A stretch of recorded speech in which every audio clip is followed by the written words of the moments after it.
इसमें दो तीन बिंदु समझ में आए। एक तो मैं कहूंगा योगी जी की सरकार से कि इस बात को लेटर इन स्पिरिट में लागू करा दीजिए जिलों में कि जो भी बुलाए, इधर वाला चाहे उधर वाला, उसके प्रमुख लोगों से ये बात कर लीजिए बुला के कलेक्टर कप्तान कि भाई साहब एनएसए लगा के अंदर कर देंगे, समझ लीजिएगा। कोई छोटी मोटी धारा नहीं, आप एनएसए में जाओगे, अगर कुछ भी हुआ, जिम्मेदारी लेने की क्षमता है तो आगे बढ़िए, नहीं तो छोड़ दीजिए। ये होना चाहिए, क्या दिक्कत है इसमें? मैं अगर बुलाऊं तो मेरे अंदर नेतृत्व तो क्षमता होनी चाहिए। बाद में ये अभी क्या तर्क में सुन रहा था कि जुमे में जो हुआ तो शासन कहां था, एलआईयू कहां था? अरे बुलाने वाली जिम्मेदारी कौन लेता है भाई? तब पुलिस के सिर ठिकाना फोड़ो। उनके आयोजकों के साथ इस बात का व्यवहारिक तौर पर लिए लिखत पढ़त नहीं, वो तो सरकारी फॉर्मेट छपा ही होता है, उससे नहीं।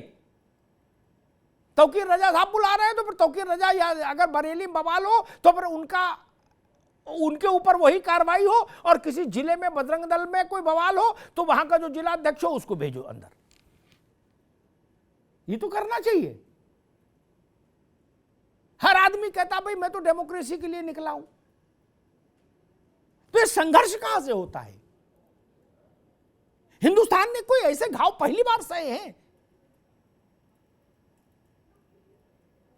इतिहास है, एक फेहरिस्त है। सच कोई सुनना नहीं चाहता। जो लोग ये कहते हैं कि नहीं नहीं देखिए ये तो ऐसा है और वैसा है और सब अच्छा है, गंगा भी इधर है और जमुना भी इधर है, लेकिन सच नहीं सुनना चाहते। गंगा जमुना सब चिल्ला रहे। आज तक कोई किसी ने ये सवाल नहीं उठाया, ये सामान्य बात स्वीकार नहीं की। मैं उस विवाद में पढ़ना नहीं चाहता, वो एक हिस्टोरियंस का मामला, लेकिन मेरे सहज दिमाग में बात आती है, इसलिए यहां रख रहा हूं सामने। कहा गया भाई जामा मस्जिद, कुतुब मीनार, ताजमहल, लाल किला और जितनी भी चीजें हैं, इमारतें मुगल कालीन, ये सब मुगल शासकों ने बनवाई, ठीक। मतलब सच्चाई के साथ जब हम चलना नहीं चाहते तो समझ लीजिए सांप्रदायिक तनाव है। सांप्रदायिक तनाव नहीं है, इसकी कसौटी यही है कि हम सच्चाई सुनने की स्थिति में हैं। मेरे दिमाग में एक बात आई रवि भाई, कि क्या जहां से मुगल आए थे जरा उस इलाके का अध्ययन कर लूं। वहां भी तो उन्होंने ताजमहल बनवाया होगा, कुतुब मीनार जैसा कुछ बनवाया होगा, लाल किला जैसा। पता लगा वहां तो भेड़ बकरी था, कुछ था ही नहीं। तो सारा वास्तु निर्माण का ज्ञान यहीं आगे आया भाई।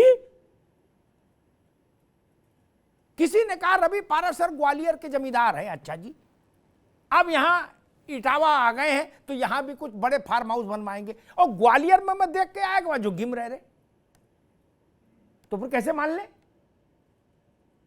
ये सवाल उठेगा ना। ये विद्या कहां से सीखे आप?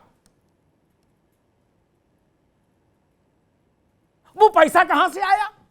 पैसा हमारा, विद्या हमारी, ईंटा हमारा, पत्थर हमारा, गारा हमारा, छेनी हमारी, हथौड़ी हमारी, मुहर आप लगा दोगे। यही बात बोल दूं तो लोग कहते बवाल करते हो।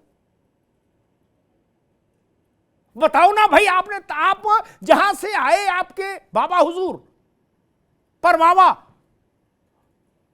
वहां कोई बनाया था ताजमहल? हम करें ताजमहल नहीं, ताजमहल से छोटा कोई बनाया था? नहीं। फिर वहां क्यों नहीं बनाए? इसका मतलब ये आपका मौलिक काम नहीं, आपकी मौलिक नैतिकता नहीं है। ये सवाल, जब तक ऐसे सवालों का उत्तर शांतिपूर्वक सब लोग स्वीकार नहीं करेंगे, तब तक मैं नहीं मानता कि सांप्रदायिक तनाव के फोड़े का ऑपरेशन हो पाया। ये गंगा जमुना वाला जो मामला है ना जन साहब, ये बेसिकली कवर अप ऑपरेशन है। बोले झंझट काटो यार, बोलो गंगा जमुना की जय जय।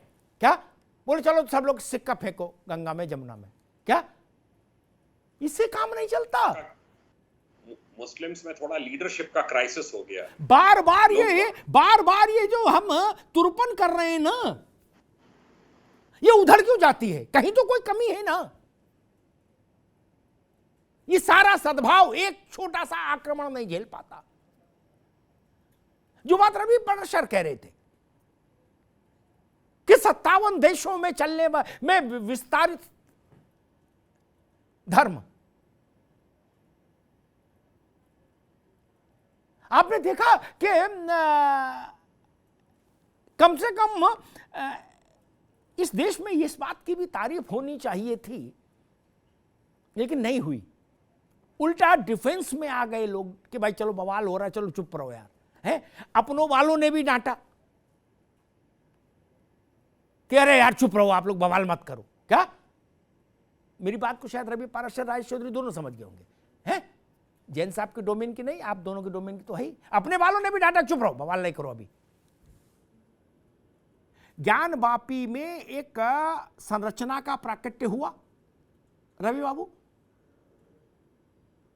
उस पर एक पक्ष ने कहा कि ये विश्वेश्वर महादेव है, दूसरे ने कहा फव्वारा। भारत जैसे सुपर डुपर लोकतांत्रिक देश में इस बात के लिए तो जन आग्रह हो ही सकता था, लाख आदमी वहां धरने पर बैठ ही सकता था कि ये फव्वारा है या शिवलिंग है, इसका निस्तारण कराने के लिए एएसआई को समयबद्ध ढंग से 1 महीने के अंदर कहिए रिपोर्ट दे। इतना तो आग्रह हो सकता था ना। तब क्या होता? तब क्या होता? इसलिए मैं कहता हूं, हम लोग बेमतलब का जो तुरपाई और ये पाबंदी के रफू कर रहे हैं ना चीजों को, इससे कोई लाभ नहीं होगा, कभी लाभ नहीं हुआ।